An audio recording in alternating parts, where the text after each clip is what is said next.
Hello dear student, welcome to my YouTube channel. तो आज हम लोग देखने जा रहे हैं क्लास 10th का हिंदी का वायरल प्रश्न पत्र देखने वाले हैं। तो वीडियो को लास्ट तक जरूर देखिएगा, सारे प्रश्न बहुत ही इंपॉर्टेंट है।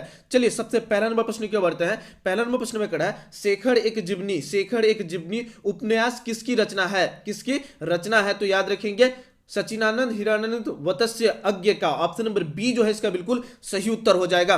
चलिए उसके बाद बढ़ते हैं हम लोग दूसरा नंबर प्रश्न की ओर। दूसरा नंबर प्रश्न में खड़ा है एक वृक्ष की हत्या शीर्षक कविता में कुंवर नारायण के किस संकलन से ली गई है? एक वृक्ष की हत्या शीर्षक कविता कुंवर नारायण के किस संकलन से ली गई है? तो याद रखेंगे इन दिनों से ली गई है। किससे ली गई है? इन दिनों से। ऑप्शन नंबर सी जो है इसका बिल्कुल सही उत्तर हो जाएगा। चलिए उसके बाद बढ़ते हम लोग तीसरा नंबर प्रश्न की ओर। तीसरा नंबर प्रश्न में खड़ा है कवि वीरेन डंगवाल के अनुसार जीवन में महत्वपूर्ण क्या है? कवि वीरेन डंगवाल के अनुसार जीवन में महत्वपूर्ण क्या है? तो याद रखेंगे संघर्ष महत्वपूर्ण है। तो ऑप्शन नंबर डी जो है इसका बिल्कुल सही उत्तर हो जाएगा। और इसी तरह का वायरल प्रश्न पत्र लेना चाहते हैं तो आप हमारे चैनल को सब्सक्राइब करना बिल्कुल भी ना भूले, ताकि आपको सबसे पहले वायरल प्रश्न पत्र आपको मिले। चलिए 4वें प्रश्न की ओर बढ़ते हैं। 4वें प्रश्न में खड़ा है किसकी रचना है? बीज अक्षर शीर्ष काव्य संकलन किसकी रचना है? तो याद रखेंगे 4 का जो सही उत्तर हो जाएगा वो हो जाएगा ऑप्शन नंबर ए अनामिका। किसकी? अनामिका। ऑप्शन नंबर ए जो है इसका बिल्कुल सही उत्तर हो जाएगा। चलिए उसके बाद बढ़ते हैं हम लोग 5वें प्रश्न की ओर। 5वें प्रश्न में खड़ा है कवि जीवानंद दास का जन्म कब हुआ? कवि जीवानंद दास का जन्म कब हुआ? तो याद रखेंगे 1899 ईस्वी में हुआ था। कब हुआ था? 1899। ऑप्शन नंबर बी जो है इसका बिल्कुल सही उत्तर हो जाएगा। चलिए उसके बाद बढ़ते हैं हम लोग 6 नंबर प्रश्न की ओर। इसी तरह का प्रश्न आपको हौला वाला प्रश्न देखने को मिलेगा, आपको गर्दा मचाना है। 6 नंबर प्रश्न में खड़ा है आनंद दास की किस शीर्षक कविता को रविंद्रोत्तर युग की श्रेष्ठतम प्रेम कविता की संज्ञा दी गई है? तो इसका जो सही उत्तर हो जाएगा वो हो जाएगा वनलता सेन। ऑप्शन नंबर सी जो है इसका बिल्कुल सही उत्तर हो जाएगा। इसी तरह का प्रश्न आपको देखने को मिलेगा। चलिए 7वां प्रश्न की ओर बढ़ते हैं। 7वां प्रश्न में खड़ा है रेनर मारिया रिल्के का जन्म कहां हुआ था? रेनर मारिया रिल्के का जन्म कहां पे हुआ था? तो याद रखेंगे ऑस्ट्रेलिया में हुआ था। कहां पे? ऑस्ट्रेलिया। ऑप्शन नंबर ए जो है इसका बिल्कुल सही उत्तर हो जाएगा। चलिए उसके बाद बढ़ते हैं हम लोग 8 नंबर प्रश्न की ओर। 8 नंबर प्रश्न में खड़ा है मेरे बिना तुम प्रभु, मेरे बिना तुम प्रभु शीर्षक कविता किसकी भाव है? शीर्षक कविता किसकी, किस भाव की है? तो याद रखेंगे भक्ति भाव की है। कौन सी भाव की है? भक्ति भाव। ऑप्शन नंबर बी जो है इसका बिल्कुल सही उत्तर हो जाएगा। चलिए उसके बाद बढ़ते हैं हम लोग 9 नंबर प्रश्न की ओर। 9 नंबर प्रश्न में खड़ा है प्रेमघन जी किस युग के महत्वपूर्ण कवि थे? प्रेमघन जी किस युग के महत्वपूर्ण कवि थे? तो इसका जो सही उत्तर हो जाएगा वो हो जाएगा ऑप्शन नंबर सी भरतेंद्र युग के। कौन से युग के? भरतेंद्र युग के। ऑप्शन नंबर सी जो है इसका बिल्कुल सही उत्तर होगा। चलिए उसके बाद बढ़ते हैं हम लोग 10 नंबर प्रश्न की ओर। इसी तरह का प्रश्न आपको देखने को मिलेगा, आपको गर्दा मचाना है। 10 नंबर प्रश्न में खड़ा है कवि दिनकर किसके लिए सिंहासन खाली करने की बात करते हैं? कवि दिनकर किसके लिए सिंहासन खाली करने की बात करते हैं? तो याद रखेंगे जनता के लिए। किनके लिए? जनता के लिए। ऑप्शन नंबर डी जो है इसका बिल्कुल सही उत्तर होगा। चलिए उसके बाद बढ़ते हैं हम लोग 11 नंबर प्रश्न की ओर। 11 नंबर प्रश्न में खड़ा है कवि सुमित्रा नंदन पंत के अनुसार भारत माता के कितने संतानें दरिद्रता और अभाव से ग्रस्त है? तो याद रखेंगे 30 करोड़। कितने करोड़? 30 करोड़ भारत मां के संतान जो कि दरिद्रता और अभाव से ग्रस्त है। तो ऑप्शन नंबर ए जो है इसका बिल्कुल सही उत्तर हो जाएगा। चलिए उसके बाद बढ़ते हैं हम लोग 12 नंबर प्रश्न की ओर। 12 नंबर प्रश्न में खड़ा है अयोध्या के राजा दशरथ के 4 पुत्र थे, कौन पदबंध है? अयोध्या के राजा दशरथ के 4 पुत्र थे, कौन पदबंध है? तो इसका जो याद करके रखिए संज्ञा पदबंध है। कौन सा पदबंध है? संज्ञा पदबंध। ऑप्शन नंबर बी जो है इसका बिल्कुल सही उत्तर हो जाएगा। चलिए उसके बाद बढ़ते हैं हम लोग 13 नंबर प्रश्न की ओर। 13 नंबर प्रश्न में खड़ा है समूह शब्द का पर्यायवाची शब्द निम्न में कौन है? समूह शब्द का पर्यायवाची शब्द निम्न में कौन है? तो इसका जो सही उत्तर हो जाएगा वो हो जाएगा ऑप्शन नंबर सी संघ। संघ में ही सब, संघ में हम लोग बोलते हैं ना संघ में आ जाना, तो सब समूह में ही आ गया। तो ऑप्शन नंबर सी बिल्कुल सही उत्तर हो जाएगा। चलिए उसके बाद बढ़ते हैं हम लोग 14 नंबर प्रश्न की ओर। 14 नंबर प्रश्न में खड़ा है रक्षक शब्द का विलोम है। रक्षक शब्द का विलोम कौन सा है? तो याद रखेंगे भक्षक होता है। क्या होता है? भक्षक। ऑप्शन नंबर बी जो है इसका बिल्कुल सही उत्तर हो जाएगा। चलिए उसके बाद बढ़ते हैं हम लोग 15 नंबर प्रश्न की ओर। 15 नंबर प्रश्न में खड़ा है याचना करने वाला, याचना करने वाला के लिए एक शब्द है। याचना करने वाला के लिए एक शब्द है। तो 15 का जो सही उत्तर हो जाएगा वो हो जाएगा ऑप्शन नंबर सी याचक। क्या होगा? ऑप्शन नंबर सी याचक। याचना करने वाले के लिए एक शब्द क्या हो जाएगा? याचक। चलिए उसके बाद बढ़ते हैं हम लोग 16 नंबर प्रश्न की ओर। 16 नंबर प्रश्न में खड़ा है कुत्ते की मौत मरना। कुत्ते की मौत मरना मुहावरे का अर्थ है। कुत्ते की मौत मरना मुहावरे का अर्थ क्या है? बुरी तरह से मरना। क्या? बुरी तरह से मरना। ऑप्शन नंबर डी जो है इसका बिल्कुल सही उत्तर हो जाएगा। चलिए उसके बाद बढ़ते हैं हम लोग 17 नंबर प्रश्न की ओर। 17 नंबर प्रश्न में खड़ा है दिनानुदीन कौन सा समास है? दिनानुदीन कौन सा समास है? तो 17 का जो सही उत्तर हो जाएगा वो हो जाएगा ऑप्शन नंबर ए, अविभाव समास है। कौन सा समास है? अविभाव समास है। ऑप्शन नंबर ए जो है इसका बिल्कुल सही उत्तर हो जाएगा। चलिए उसके बाद बढ़ते हैं हम लोग 18 नंबर प्रश्न की ओर। 18 नंबर प्रश्न में कड़ा है ट का उच्चारण स्थान है। ट का उच्चारण स्थान कौन सा है? तो याद रखेंगे मूर्धा जो है वो ट का उच्चारण स्थान है। तो ऑप्शन नंबर बी जो है इसका बिल्कुल सही उत्तर हो जाएगा। आप लोग याद भी करते चलिए। 19 नंबर प्रश्न की ओर बढ़ते हैं। 19 नंबर प्रश्न में कड़ा है पंचम शब्द का संधि विच्छेद है। पंचम शब्द का संधि विच्छेद कौन सा है? तो याद रखेंगे पंचम शब्द का जो संधि विच्छेद है वो है पम जोड़ चम। ऑप्शन नंबर सी जो है इसका बिल्कुल सही उत्तर हो जाएगा। इसी तरह से आपको गर्दा मचाना है। चलिए उसके बाद बढ़ते हम लोग 20 नंबर प्रश्न की ओर। 20 नंबर प्रश्न में कड़ा है निम्न में कौन शुद्ध शब्द है? निम्न में कौन शुद्ध शब्द है? तो याद रखेंगे महत्वाकांक्षा जो है वो शुद्ध शब्द है। ऑप्शन नंबर डी जो है इसका बिल्कुल सही उत्तर हो जाएगा। चलिए उसके बाद बढ़ते हम लोग 21 नंबर प्रश्न की ओर। 21 नंबर प्रश्न में कड़ा है उपकार शब्द कौन सा लिंग है? उपकार शब्द में कौन सा लिंग है? तो याद रखेंगे उपकार शब्द में जो है वो पुल्लिंग है। कौन सा लिंग है? पुल्लिंग है। ऑप्शन नंबर बी जो है इसका बिल्कुल सही उत्तर होगा।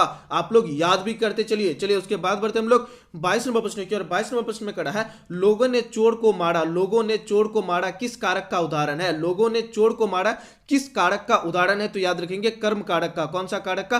कर्म कारक का। ऑप्शन नंबर सी जो है इसका बिल्कुल सही उत्तर हो जाएगा।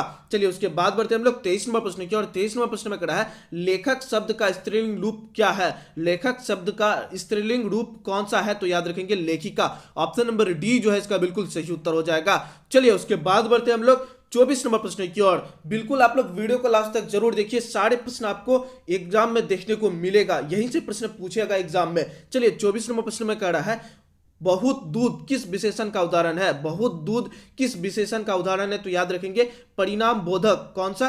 परिणाम बोधक विशेषण का उदाहरण है। तो ऑप्शन नंबर ए जो है इसका बिल्कुल सही उत्तर हो जाएगा। चलिए उसके बाद बढ़ते हम लोग 25 नंबर प्रश्न की ओर। 25 नंबर प्रश्न में कहा है वह आया था किस काल का उदाहरण है? वह आया था किस काल का उदाहरण है? तो याद रखेंगे भूतकाल का उदाहरण है। कौन सा काल का?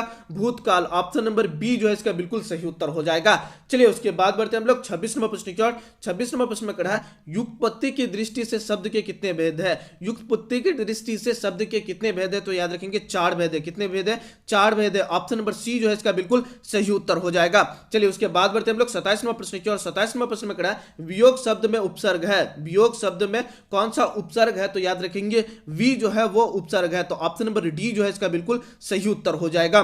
चलिए उसके बाद बढ़ते हम लोग 28वां प्रश्न की 28 नंबर प्रश्न में कड़ा है हंसोर शब्द में पढ़ते हैं। हंसोर शब्द में कौन सा पढ़ते हैं? तो 28 का जो सही उत्तर हो जाएगा वो हो जाएगा ऑप्शन नंबर ए और पढ़ते हैं। कौन सा पढ़ते हैं? और पढ़ते हैं। ऑप्शन नंबर ए जो है इसका बिल्कुल सही उत्तर हो जाएगा। चलिए उसके बाद बढ़ते हम लोग 29 नंबर प्रश्न की ओर। 29 नंबर प्रश्न में कड़ा है ग्राम शब्द का विशेषण है। ग्राम शब्द का विशेषण क्या होगा? तो याद रखेंगे ग्रामीण होता है। क्या होता है? ग्रामीण। ऑप्शन नंबर बी जो है इसका बिल्कुल सही उत्तर हो जाएगा। चलिए उसके बाद बढ़ते हम लोग 30 नंबर प्रश्न की ओर। 30 नंबर प्रश्न में कड़ा है चौड़ा कौन सा समास है? चौड़ा जो है वो कौन सा समास है? तो याद रखेंगे द्विगु समास है। कौन सा समास है? द्विगु समास है। ऑप्शन नंबर सी जो है इसका बिल्कुल सही उत्तर हो जाएगा।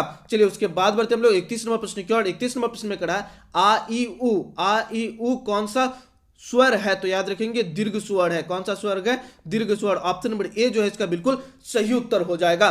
चलिए उसके बाद बढ़ते हम लोग 32 नंबर प्रश्न की ओर। 32 नंबर प्रश्न में कड़ा है फ का उच्चारण स्थान है। फ का उच्चारण स्थान क्या है? तो याद रखेंगे ओष्ठ। ओट जो है वो फो का उच्चारण स्थान है। तो ऑप्शन नंबर बी जो है इसका बिल्कुल सही उत्तर हो जाएगा। चलिए उसके बाद बढ़ते हम लोग 33 नंबर प्रश्न की ओर। 33 नंबर प्रश्न में कड़ा है स्वार्थ शब्द का संधि विच्छेद क्या है? स्वार्थ शब्द का संधि विच्छेद क्या है? तो याद रखेंगे स्वार्थ का क्या होता है? स्व जोड़ अर्थ। ऑप्शन नंबर बी जो है इसका बिल्कुल सही उत्तर हो जाएगा। चलिए उसके बाद बढ़ते हम लोग 34 नंबर प्रश्न की ओर। 34 नंबर प्रश्न में कड़ा है निम्न में शुद्ध शब्द कौन है? कौन शुद्ध शब्द है? तो याद रखेंगे स्वयं वर्ड जो है वो शुद्ध शब्द है। तो ऑप्शन नंबर डी जो है इसका बिल्कुल सही उत्तर हो जाएगा। चलिए उसके बाद बढ़ते हम लोग 35 नंबर प्रश्न की ओर। 35 नंबर प्रश्न में कड़ा है सिपाही विद्रोह शब्द कौन सा संज्ञा है? सिपाही विद्रोह शब्द कौन सा संज्ञा है? तो याद रखेंगे समूहवाचक संज्ञा है। कौन सा संज्ञा है? समूहवाचक। ऑप्शन नंबर डी जो है इसका बिल्कुल सही उत्तर हो जाएगा। उसके बाद चलते हम लोग 36 नंबर प्रश्न की ओर। पिंजरा शब्द है। पिंजरा शब्द कौन सा शब्द है? तो याद रखेंगे तद्भव शब्द है। कौन सा शब्द है? तद्भव शब्द। ऑप्शन नंबर बी जो है इसका बिल्कुल सही उत्तर हो जाएगा। चलिए उसके बाद बढ़ते हम लोग 37 नंबर प्रश्न की ओर। 37 नंबर प्रश्न में कड़ा है तन्य शब्द का स्त्रीलिंग रूप क्या है? तन्य शब्द का स्त्रीलिंग रूप क्या होता है? तो याद रखेंगे तनय होता है, तनय। ऑप्शन नंबर सी जो है बिल्कुल सही उत्तर होगा। चलिए उसके बाद बढ़ते हैं हम लोग 38 नंबर प्रश्न की और 38 नंबर प्रश्न में कड़ा है अकाल शब्द कौन सा लिंग है? अकाल शब्द जो है वो कौन सा लिंग है? तो याद रखिएगा अकाल शब्द जो है वो पुल्लिंग है। ऑप्शन नंबर बी जो है इसका बिल्कुल सही उत्तर हो जाएगा। चलिए उसके बाद बढ़ते हैं हम लोग 39 नंबर प्रश्न की और 39 नंबर प्रश्न में कड़ा है को के लिए किस कारक की विभक्ति चिन्ह है? किस कारक की विभक्ति चिन्ह है? को के लिए किस कारक की विभक्ति चिन्ह है? तो याद रखेंगे संप्रदान कारक की। कौन से कारक का? संप्रदान कारक। ऑप्शन नंबर सी जो है इसका बिल्कुल सही उत्तर हो जाएगा। चलिए उसके बाद बढ़ते हैं हम लोग 40 नंबर प्रश्न की और 40 नंबर प्रश्न में कड़ा है शिकारी ने बाघ मारा किस कारक का उदाहरण है? शिकारी ने बाघ मारा किस कारक का उदाहरण है? तो इसका जो सही उत्तर हो जाएगा 40 का वो हो जाएगा ऑप्शन नंबर डी कर्म कारक का। कौन सा कारक का? कर्म कारक का उदाहरण है। ऑप्शन नंबर डी इसका बिल्कुल सही उत्तर हो जाएगा। चलिए उसके बाद बढ़ते हम लोग 41 नंबर प्रश्न की और 41 नंबर प्रश्न में कड़ा है उस घर के कोने में बैठा हुआ आदमी जासूस है। उस घर के कोने में बैठा हुआ आदमी जासूस है किस पदबंध का उदाहरण है? किस पदबंध का उदाहरण है? तो इसका जो सही उत्तर हो जाएगा वो हो जाएगा ऑप्शन नंबर डी विशेषण पदबंध का। कौन सा? विशेषण। ऑप्शन नंबर डी जो है इसका बिल्कुल सही उत्तर हो जाएगा विशेषण पदबंध। चलिए उसके बाद बढ़ते हम लोग 42 नंबर प्रश्न की और 42 नंबर प्रश्न में कड़ा है जो लड़के अच्छे होते हैं वे परिश्रमी होते हैं। जो लड़के अच्छे होते हैं वे परिश्रमी होते हैं इस वाक्य का उदाहरण है? तो याद रखेंगे मिश्र वाक्य है। कैसा वाक्य है ये? मिश्र वाक्य का उदाहरण है। ऑप्शन नंबर ए जो है इसका बिल्कुल सही उत्तर हो जाएगा। चलिए उसके बाद बढ़ते हम लोग 43 नंबर प्रश्न की और 43 नंबर प्रश्न में कड़ा है आंख चाड़ होना मुहावरे का अर्थ है। आंख चाड़ होना मुहावरे का अर्थ क्या है? तो याद रखेंगे आमने सामने होना। क्या होना? आमने सामने। ऑप्शन नंबर बी जो है इसका बिल्कुल सही उत्तर हो जाएगा। चलिए उसके बाद बढ़ते हम लोग 44 नंबर प्रश्न की और प्रश्न में कड़ा है समान उदर से जन्म लेने वाला के लिए एक शब्द है। तो याद रखेंगे सोहदर। ऑप्शन नंबर सी जो है इसका बिल्कुल सही उत्तर हो जाएगा। समान उधर से जन्म लेने वाला का एक शब्द क्या हो जाएगा? सोहदर। चलिए उसके बाद बढ़ते हम लोग 45वां प्रश्न की ओर।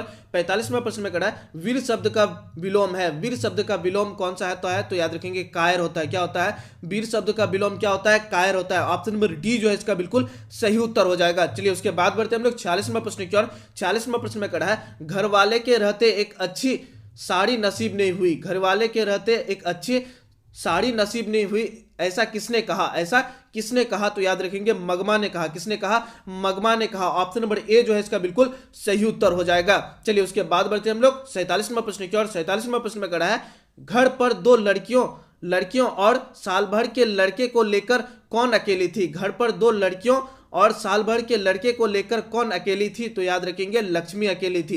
तो ऑप्शन नंबर बी जो है इसका बिल्कुल सही उत्तर हो जाएगा। चलिए उसके बाद बढ़ते हम लोग 48वां प्रश्न की ओर। 48वां प्रश्न में कड़ा है मां को कितनी पुत्रियां थी? मां को कितनी पुत्रियां थी? तो याद रखेंगे दो पुत्रियां थी। कितनी पुत्रियां थी? दो पुत्रियां थी। ऑप्शन नंबर सी जो है इसका बिल्कुल सही उत्तर हो जाएगा।